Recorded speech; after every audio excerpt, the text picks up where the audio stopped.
Jeudi 4 août 2022, bandikota ya Canal Télévision Mbuti Peboyi Malamu na Basango Olokota ya Lingala Oibenga Mingonga ebetisi na motango nde bukolanda muya Basango.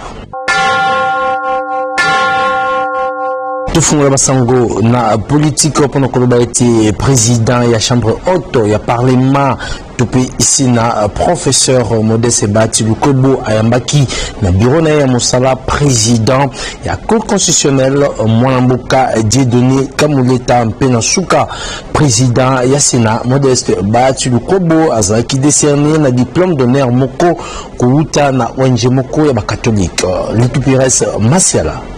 Sima na ye kuponama epa ya baninga na ye pona kokamba cour constitutionnelle pe conseil supérieur ya magistrature Mwanamboka Dieudonné Kamuleta ayambamaki epa ya président ya Sénat École Congo démocratique professeur Modeste Bati Lukobo epa iwapi échange na bango ezalaki pona kotalisa bomoko na ba institution nyonso mibale kotambola na bolamu penza pe lisusu Mwanamboka Dieudonné Kamuleta atombolaki mongongo na ye lisusu pour kosenga na ba Sénat komeka nanu kobungisa ba moyen esengeli na projet d'appui budgétaire et exercice en cours na cour constitutionnelle pour ete ekoka ko matérialiser vision ya mokonzi mboka Félix Antoine Tshisekedi Tshilombo ya état de droit pe ya lutte contre l'impunité. Na nyonso boyo kangonga ndenge betamaki. Mais comme vous savez aussi que nous sommes dans les installations de l'autorité budgétaire. Et c'est dans ce cadre-là aussi que j'ai porté la voix du pouvoir judiciaire, de telle sorte que dans le cadre du budget qui arrive, on puisse tenir compte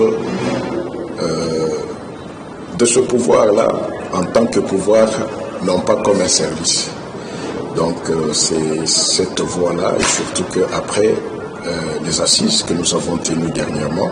il y a des résolutions et nous avons parlé avec le président du Sénat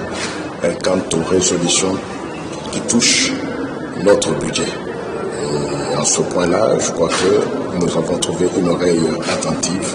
et nous continuerons à insister et à voir aussi son collègue de l'Assemblée nationale. Mopala mibale na bureau ya président ya Sénat ezalaki bongo révérend Père Daniel Katona oyo azali mokambi ya Yoko ONG catholique wapi ayaki kopesa professeur Modeste Bati Lukobo diplôme moko ya lokumu esika nini batombolie na titre ya ambassadeur en bonne manière et le changement de mentalité na École Congo démocratique. Ngonga et Betty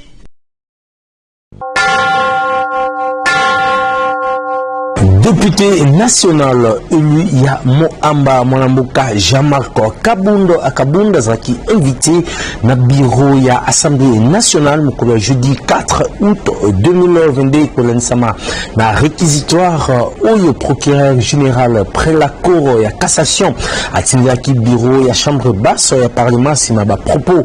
oyo bazali bongo qualifié diffamatoire wapi ancien président d'intérim ya IDPS Bakibongo Sala à l'égard il y a Mokonzi Mboka Félix Antoine Tshisekedi Tshilombo la dernière sortie médiatique naïe.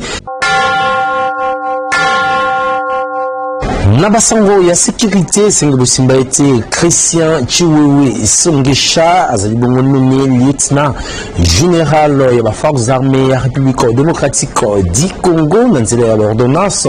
présidentielle oyo ebaki bongo kotangema mokolo ya mercredi 3 août 2022 na télévision nationale. Film Fine Chimbuta azongi susu na kobetsangonga na nzela ya ordonnance présidentielle ya tata mokonzi ekolo Félix Antoine Tshisekedi Tshilombo ya mokolo mercredi 3 août 2022 oyo etangamaki na télévision nationale congolaise RTNC pa ya porte-parole na ye Kasongo Yamba nde Christian Chiwewe Songesha commandant ya garde républicaine chargé à veiller na sécurité à chef de l'état pe ya famille na ye azali élevé na grade ya lieutenant général ya botama le 27 octobre 1968 na Lubumbashi oyo lelo ekoma na province ya Katanga. Azali originaire ya province ya Lualaba.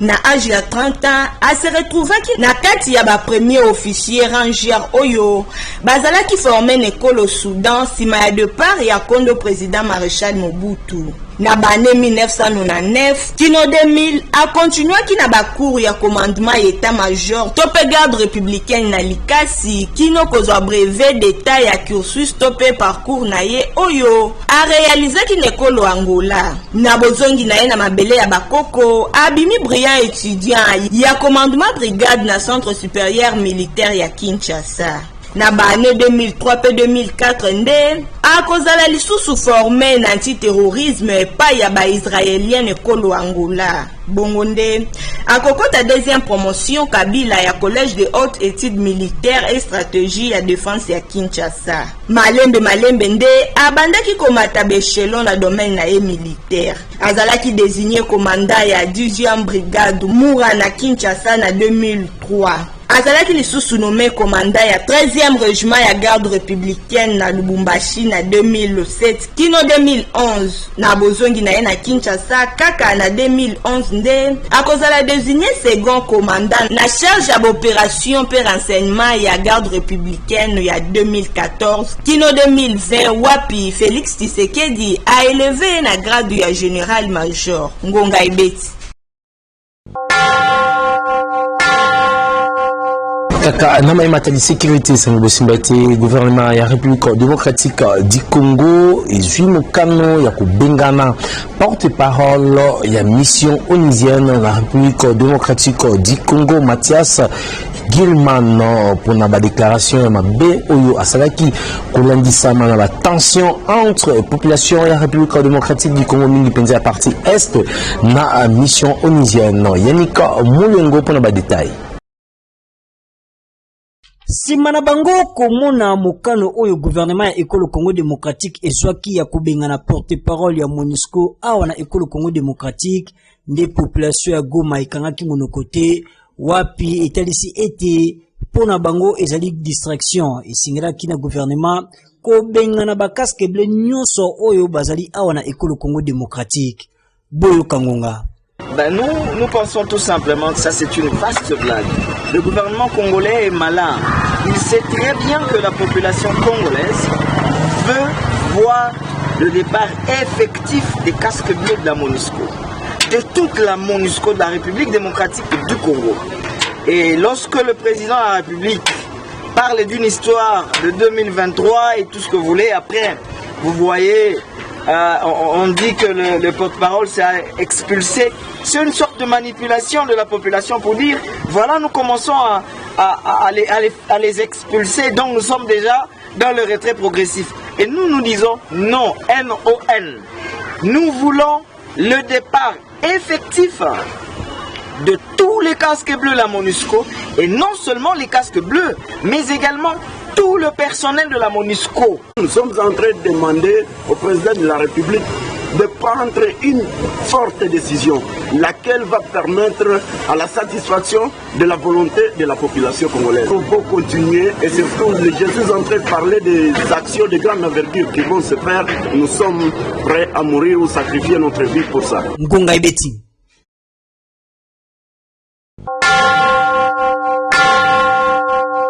Mwanamboka Adolphe Kaminga, cadre na kati ya mouvement de libération du Congo ya Jean-Pierre Bemba Gombo MLC na mukuse ya Betingonga kulandisa na expulsion ya porte-parole ya MONUSCO na mabele ya République démocratique du Congo na décision ya Mbula Matari Bokaye azalibongo na micro ya Pyrrhus Pembele. Je tiens à rappeler que les propos où le porte-parole à MONUSCO a tenu, ce sont des propos très graves, où ils ont empiété même dans la souveraineté à Mboka Nabiso. Comment toute une organisation va incapable de faire face à un groupe armé? Et puis, à Zolobake, Bango MONUSCO bazalité na makoki à Kobunana M23, alors que nous savons très bien que l'Organisation des Nations Unies bazana ba moyen oyo bakoki ko faire face na ba groupe armé nyonso. Donc nous avons compris maintenant que la MONUSCO a dévoilé sa vraie face. Ce qui au talibien baza batumoko bazo ko travailler en connivence na ba rebelle wana nyonso. Et puis azobo ya ko lobake M23 a soutenu par les Rwandais. C'est quelque chose que nous, en tant que Congolais, et puis il faut le rappeler, monsieur le journaliste, que c'est depuis 1999 que la MONUSCO est dans notre pays. Alors, ce qui est allé de 1999 à 2022, le bilan est largement mitigé. Le bilan est largement négatif. Donc, nous appuyons le gouvernement. Il y a la MONUSCO puisque le bilan est négatif. Depuis Bambou le Bélé de 1999 jusqu'à aujourd'hui 2022, MONUSCO est incapable de faire face à un groupe armé. Alors on ne sait plus, baza complice au bien d'Engeni. Donc, le gouvernement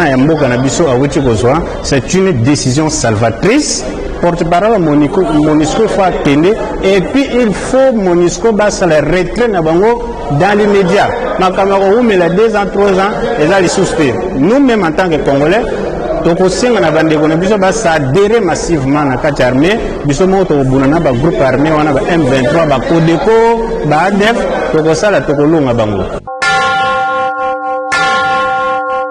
Kaka Nabasango Matali MLC, Sengi Bosimba été coordonnateur Nyon surtout la Ligue des jeunes, il y a mouvement de libération du Congo, il y a Ville-Province, il y a Kinshasa, Bazaki, na réunion stratégique comme le mercredi 4 août 2022, na siège, il y a parti na Bango, ils ont mis bon, il y a commune, il y a Gombe, na Bukambemi, il y a présidente provinciale Shekina Libambu pour Nakotala, le Lengeni, Bakokiko redynamiser, Bilenge, Lingomba politique, il y a Jean-Pierre Bemba Gombo. Bukanga ndingi betamina Piris Pembele.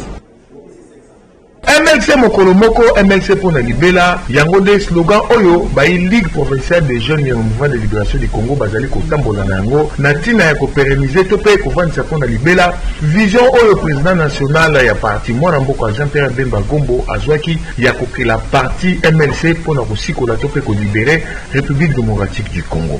Tinawana, Nabokambami, ya présidente provinciale, il y a Ligue des jeunes, il y a MLC Ville Province, il y a Kinshasa, coordonnateur fédéraux Nyons tout, il y a Ville Province, il y a Kinshasa, Basanganaki, Mokolo, il y a mercredi 6 août 2022, il y a le siège national, il y a parti, il y a Bongo, la commune, il y a Gombe, on a Kolukakoyeba, le Lengeni, Yakosala, on a redynamiser Bilenge à parti. Wapi na kati balobelaki likambo ya mobilisation pe likambo ya autonomie financière. Loko la batalaki likambo ya mobilisation. Secrétaire national en charge ya mobilisation pe formation mwana mboka Jean Désiré Mbonzo Ambondi ayaki wana pona kotalisa bango ndenge nini bakosala pona yango pe kotalisa bango importance ya formation na école de parti oyo kofungola bikuke na bango mikolo mizali koya. Simana ye président national ya Ligue des jeunes ya MLC mwana mboka Aldarish Luboya azwaki maloba pona kotalisa na ba coordonnateurs fédéraux nini parti ezali kozela na ngambo na bango. Boyoka ye ndenge abetsaki ngoka.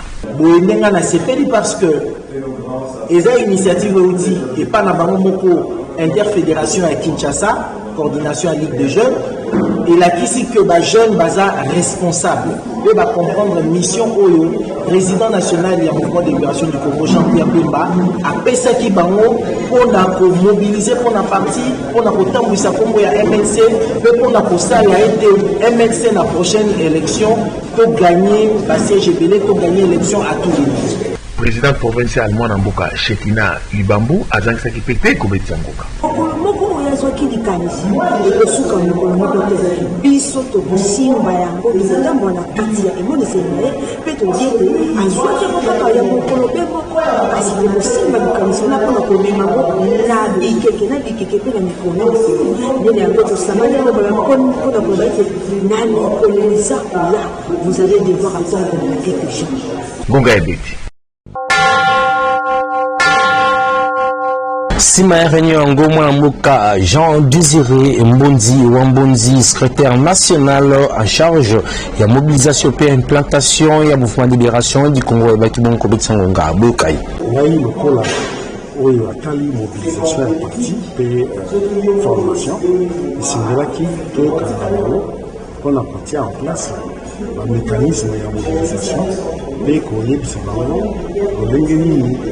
formation na biso ekokana école du parti eza kofungwama yango na kosola na bango ete ekola na politike eutaka na mikanda te eutaka nde na misala na terrain esengeli coordination moko isala mosala moyango oyo kondimisa bango mpe bato bakondima bango na yango toyokani mpe tolembani na bango ete plan moko ekovanda ya itinérance ya bacoordination nyonso ya ligue des jeunes kobanda kisasa te na congo mobile tolembani na bango toyokani mpe bandimi iyo tala ntina lisolo ya ndenge bango yango lenge ya jeune kobanda liboso na baparti politike toyeba koforme bajeune toforme bajeune voyu te toforme bajeune oyo bakokanga mboka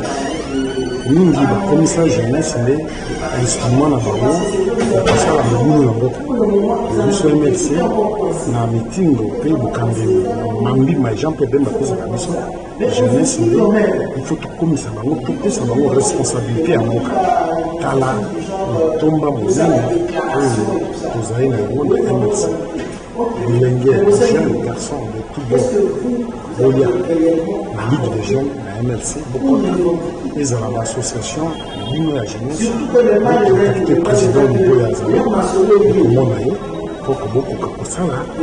kotombola ekolo na nzela ya ligue des jeunes na mrc. Na basango ya éducation marche pour na professeur ya université ya ville province ya Kinshasa oyo basangana na kati ya lingoma na bango babengi apukino elingela makisalema mukolo ya jeudi 4 août 2022 kasi semaki lisusu te pambate gouverneur ya ville province ya Kinshasa mwana mboka Jantini Ngobila Mbaka apesaki yango autorisation te ko landisama na ndenge ba professeur bazali bongo revendiquer topé départ ya ministre ya ici Mwanamboka Moindo Nzangi Boka Irene Boulembi pour na détail. Ndenge bongisamaki lelo jeudi 4 août 2022 marche ya ba professeur membre ya association de professeurs ya université de Kinshasa apuki na mokuse oyo bakomaki mardi 2 août 2022 ndimamite epa ya patron ya ville structure syndicale ya corps professoral ya inikin balingaki batika memo moko na palais du peuple adressé epa ya tata mokonzi ekolo Congo démocratique mpona kosollicite epai na ye révocation ya ministre enseignement supérieur pe universitaire Moindo Nzangi oyo bafundi ye na ko gérer mabe secteur na bango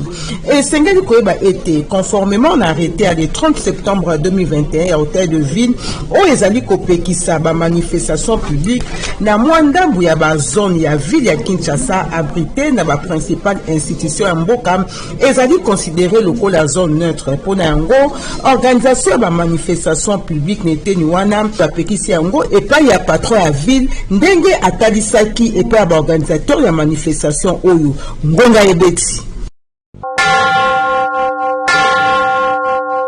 Société à présent, colonel Dieudonné Kanga Mbila, commissaire supérieur principal de la police nationale congolaise, il y a district ya Tchangu, Akitaki Yemoko, na boulevard Lumumba, pour régulariser circulation routière Kobanda, pont Mayanjili Kino, Kingasani Yasuka, Judex Makengo, Azalakiwana pour la compte Ngongrebeti. Azali toujours sur terrain au four et au moulin. Pendant que ordre na bato matoi mangongi liboso ya population ya district oyo azali kokamba commissaire supérieur principal pe commandant ya district ya Tchangu ya police nationale congolaise colonel Dieudonné Kanga Mbila akitaki ye moko na nzela sur instruction ya commandant ya ville ya Kinshasa général Sylvano Kasongo pour kozongisa ordre na voie publique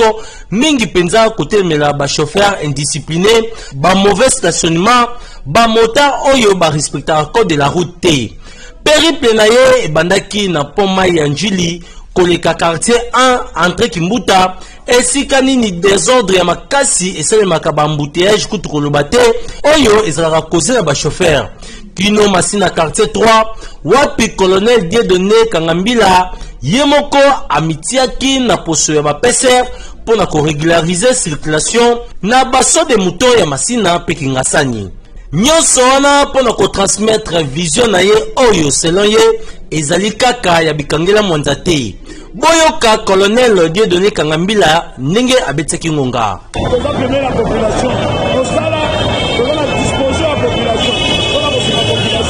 batambola malamu baza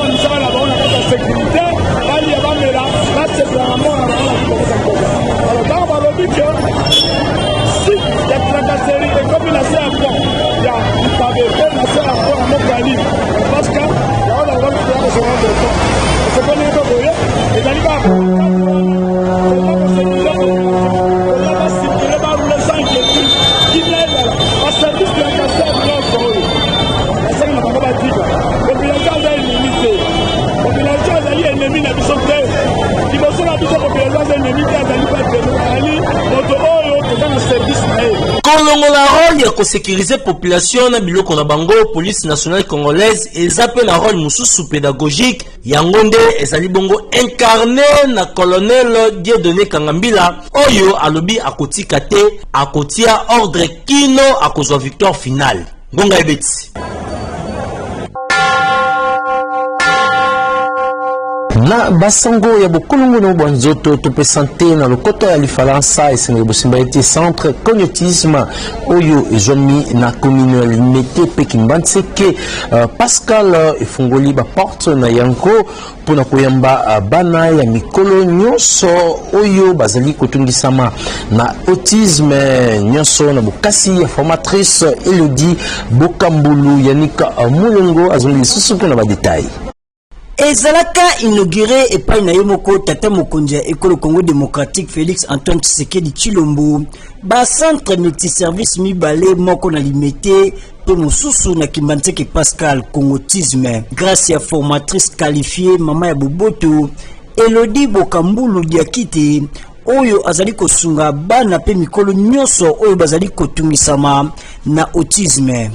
Autisme ezali trouble neurologique oyo ezali caractérisé na ba difficulté ya communication pe ba comportement oyo ezonga kambala na mbala na centre Congotisme solution ezali kopesama. Mama Elodie azali na posa ya makoki po ete centre Congotisme etiama na 4 ko ya 4 district ya Kinshasa pe na Congo démocratique mobimba. Nengo esengami na bato nyonso oyo bayibike bazali na bana oyo bazali kotungisama na autisme baya kokomisa bango po bazwa formation oyo ekosunga bango ezali ofele centre Congotisme ezali bien équipé Boyo Kangunga. Je demande aux gens de bonne volonté de nous soutenir. Ça c'est quand même quelque chose d'important. Le centre a été inauguré par le président de la République et ça fait énormément de bien aux enfants, surtout aux parents des enfants avec autisme. Les parents se retrouvent parce que j'ai créé un groupe de parents où on parle souvent. Je les ai dit, même des bons ou des mauvais moments, essayez de témoigner ça dans les groupes pour voir. Et ça marche. Et maintenant, Dieu merci, on a inauguré à Tchango, plus précisément à Kimbanseke, pour soulager les gens de Kinkole, Njili, Massina, Manuku, tout ça pour un centre gratuit à Tchango. Les parents, jusqu'à maintenant, ils ne reviennent pas, ils disent non, madame, c'est pas possible. Ngonga Ibeti.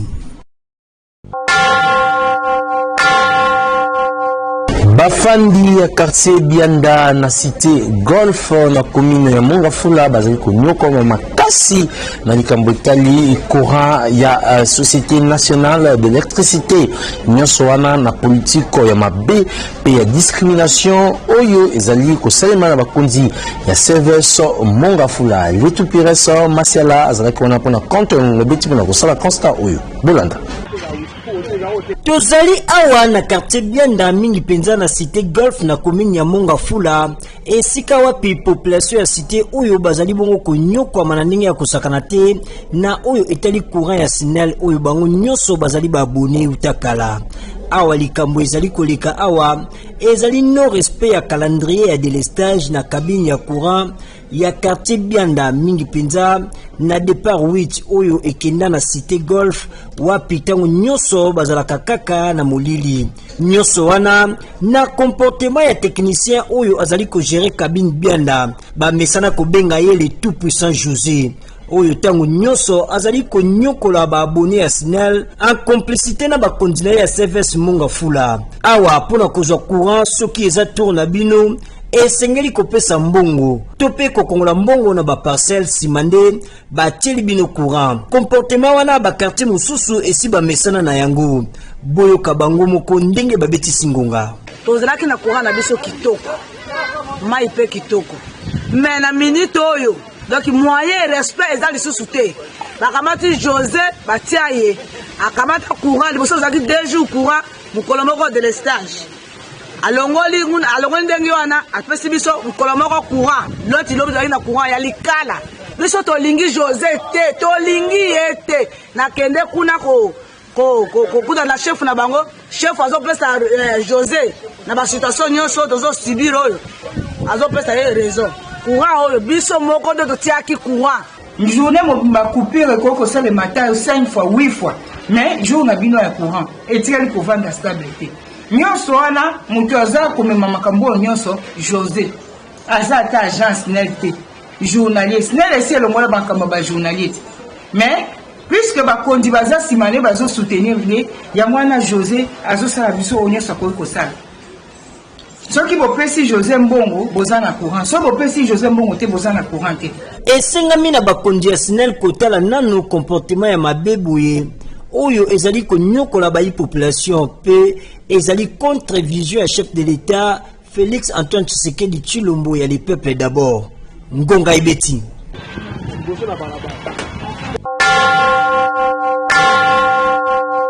Bernard Mapesa Dibalandula, chef coutumier ya clan Mvula Nene pe président ya groupement Kimvula azali bonko betsangonga kolandisama na maye bakoselaki ye epai ya major ya mboka na ye na tango masasi betaka na mikolo uti koleka ete yende azali na groupe ya bato oyo bakendaki kopanza basusiate nzokande soki Kimvula ezwa lelo susiate atako moko ezali grâce ya Bernard Mapesa Dibalandula o azali bongo chef coutumier ya clan Mvula Nene na yango azali bongo kosenga implication ya bakonzi ba bongo landela likambo oyo na bokebi nyonso mifika na mboma azalaki wana ilongo na Sarbidimbu o bapesa ki micro pe ayanola kiboye boyoka ngonga muto bakende kokanga nanu convocation bakende kokangela mutu wana ezate manda bakende kokangela mutu wana ezate mutu ya fundaki to mona ke plainte ezalaki kuna ezate siko bakende kokangela mutu wana nini epi bakangela ki na place ya nani epi mutu wangu ayaki ko se plaindre pa ya nani parce que ngande mutu nazali awo ngande muna otala batu nyonso mais soki mutu azana problème akoye pa nanga soki asomba mabele akoye pa nanga soki azana place ke mutu ake déranger place na ye akoye pa nanga soki pa nanga azui gain de cause te akomi na la police akoma la police atimi na parquet nde ko statuer babiloko wana nyonso fait de compte parquet bakozonga pour que bakosala ba constat mais tout ça rien du tout commandant même en place azalaki te atiki bano ba recruter ki ya mboka wana bazui kaka batiaka bango poa na kati ya la police wana ayebi kosima munduki te bapese munduki sirete eza ya kofungwa ayebi te bato bazokota na bureau ya la police pour batala muto bokangeli ye nini ye déjà munduki alataki masasi ebeti 3 balles mais ye na azokoma na mukanda balle moko non les 3 douilles eza na auditorat militaire auditorat asalaki constant akei alandaki policier wana akimaki parce que azalaki policier te akimaki na buto ye kozongisa munduki epa komanda azwi munduki orianzo ya policier azongisa na place azongisa te policier akimaki poste à la police eza normal parce que ngamo muna senga ba poste à la police place kudu bazalelaki awa ngamo ko muna pesa place to tiena ba manzanza ba tie la police mususu ezali awa ngamo ko na pesi position ba tia wana kudu kolia na bango passe ngamo ko na tie batu na balabala na tie bango ba tia bangar pour que bazwa ka moyen ko mela secret na mwanini na tie li bango siko où est le mal abike ngai na kende ko sala bande ben civique mais na senga ki la police ngo pourquoi alors na sengi vraiment na général Amuli atali la biso problème ya ba policier na biso bazali na commune ya Mongafula ba société nyonso ezali awa surtout eza na mitendi awa astinda batu ne baya ko sala contrôle tokomi na page promotionnelle ya Ngonga Biti Bolanda bakomaka mokumbi mituka to pe chauffeur na moto makasi te esengeli nde koyekola liboso mpona koyeba théorie nsima nde okoleka na pratique mpona yango esika se moko ya sur mpona koyeba kokumba na talo moke mpe na emo ya pamba ezali bongo auto-école style awa bacondition nyonso ezali réuni salle de cours climatisée professeur qualifié oyo akolakisa bino théorie bongo mpona pratique mituka ezali approprié mpona koyekola kokumba wapi na molakisi na moyekoli bango mibale bazali na pedale Kimambangu ndeko na auto-école style oyo ezwami na boulevard du 30 juin na complexe Mwananteba en face ya police ya circulation routière PCR na Bokuse entre BCDC et Grande Poste. Formation complète 4 semaines ya pamba, 10 jours ya théorie kobanda lundi ti samedi, puis 2 semaines ya pratique 1 heure par jour. Formation accélérée 2 semaines ya pamba. Boyo Kangonga. Formation na biso accélérée wana eza dépendre na disponibilité ya moto. Okopesa biso horaire na yo, biso tokosala programme par rapport ya horaire na yo. Bonne entreprise, auto-école style, abazali pe kosala recyclage ya ba chauffeur, perfectionnement ya kokumba, test ya recyclage, test ya embauche, topé test avant embauche ba chauffeur na mosala, test ya sélection, SNIF système, code de la route, formation particulière. Pona koyeko la kokumba malamu ndeko pona auto-école style. Kobosa Nate na boulevard du 30 juin en face ya PCR entre Grande Poste PBCDC. Bosa lokola ngai lebe ko kumbate mais na commune auto-école style awa espace ya 1 mois donc 4 semaines na ko kumba pe na commune nzela sans problème. Boti kamilimo ya vie la kisangai na kosomba 1 litre. Au côté auto-école te okozwa pe permis de conduire te. Ndenge état de droit esengi ngonga beti.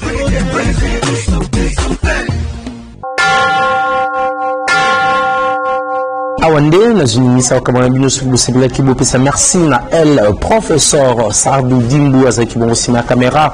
kwapi abimisa ki vraiment maile pe boanya merci pe di susu na nika mulengo oyo asimbaki édition mukolelo kasi montage simama kibongo na Alabamba Lala